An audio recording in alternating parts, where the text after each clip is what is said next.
दुनिया के इस कोने में एक देश है जहाँ भीड़ हर गली कूचे में दिखती है, हर मोड़ पर संघर्ष नजर आता है और हर चेहरा किसी न किसी जिम्मेदारी का बोझ ढो रहा होता है। यही है बांग्लादेश, दक्षिण एशिया का वो छोटा सा देश जो 17 करोड़ से भी ज्यादा आबादी को समेटे बैठा है। राजधानी ढाका की तंग गलियों से लेकर चटगांव के समुंदर किनारे तक हर जगह मेहनत की एक अलग ही कहानी बसी है। जब बच्चों का बचपन नहीं, मजदूरी होती है, यहाँ के बच्चे स्कूल की किताबों में नहीं बल्कि फैक्ट्री की मशीनों के नीचे दबे होते हैं। किसी को डॉक्टर बनना था तो कोई शिक्षक बनने का सपना लिए बड़ा हो रहा था, लेकिन गरीबी और जरूरत ने उन्हें स्कूल की जगह वर्कशॉप्स में भेज दिया। नंगे पांव, बिना सुरक्षा के जहरीले केमिकल्स से काम करते इन बच्चों को देखना दिल दहला देने वाला होता है। सस्ते लेबर की वैश्विक मंडी, आज दुनिया भर की फेमस ब्रांड्स, चाहे वो ज़ारा हो, लुई विटों या कोई और, बांग्लादेश में अपने प्रोडक्ट बनवाती हैं। क्यों? क्योंकि यहाँ मजदूरी सस्ती है। जो काम यूरोप में एक मजदूर से कराया जाता है, वही काम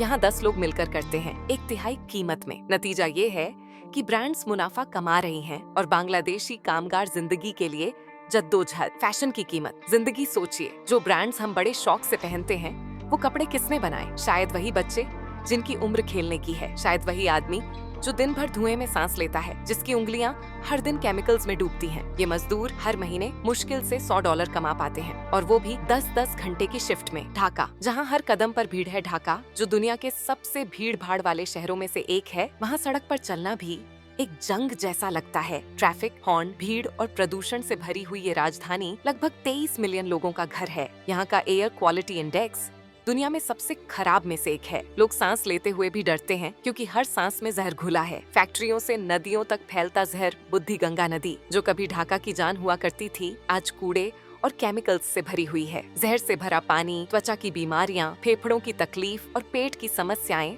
आम हो चुकी हैं। इस नदी के किनारे बसे 5000 से ज्यादा झुग्गी इलाकों में लगभग 40 लाख लोग रहते हैं और इनमें से हर छठा इंसान बीमार है। जहाजों की कब्रगाह, चटगांव का शिप ब्रेकिंग यार्ड। चटगांव में जहाजों की कब्रगाहें हैं। बड़ी बड़ी कंपनियों के रिटायर जहाजों को यहाँ लाकर तोड़ा जाता है। बिना किसी सुरक्षा के भारी भरकम लोहे की चादरें पीठ पर ढोते ये मजदूर 20 साल में ही बीमार हो जाते हैं, पर नौकरी न छोड़ने की मजबूरी उन्हें मरते दम तक झुकाए रखती है। बड़े ब्रांड्स, एक ही फैक्ट्री, 2 लेबल।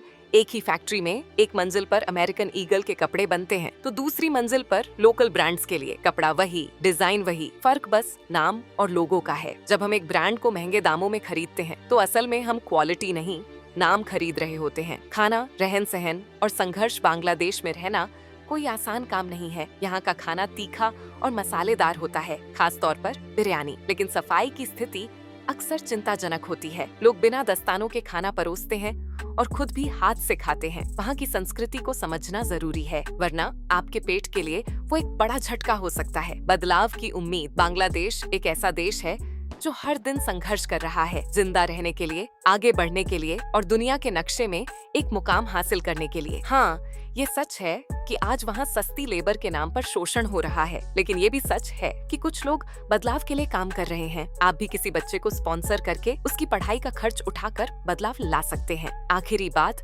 अगर आप ढाका या बांग्लादेश के किसी हिस्से में घूमने जाते हैं तो वहाँ की भीड़, लोगों की आंखों में छुपा दर्द और उनके संघर्ष को नजरअंदाज मत कीजिएगा। ये वो कहानियां हैं जो टी-शर्ट्स और जैकेट्स के पीछे छिपी होती हैं और जिनका जिक्र शायद ही कभी होता है। अगर आपको ये वीडियो पसंद आया हो तो लाइक जरूर करें और चैनल को सब्सक्राइब करें ताकि हम आगे भी आपको ऐसे ही सच्चे और दिल को छू लेने वाले किस्से बताते रहें। धन्यवाद और अलविदा।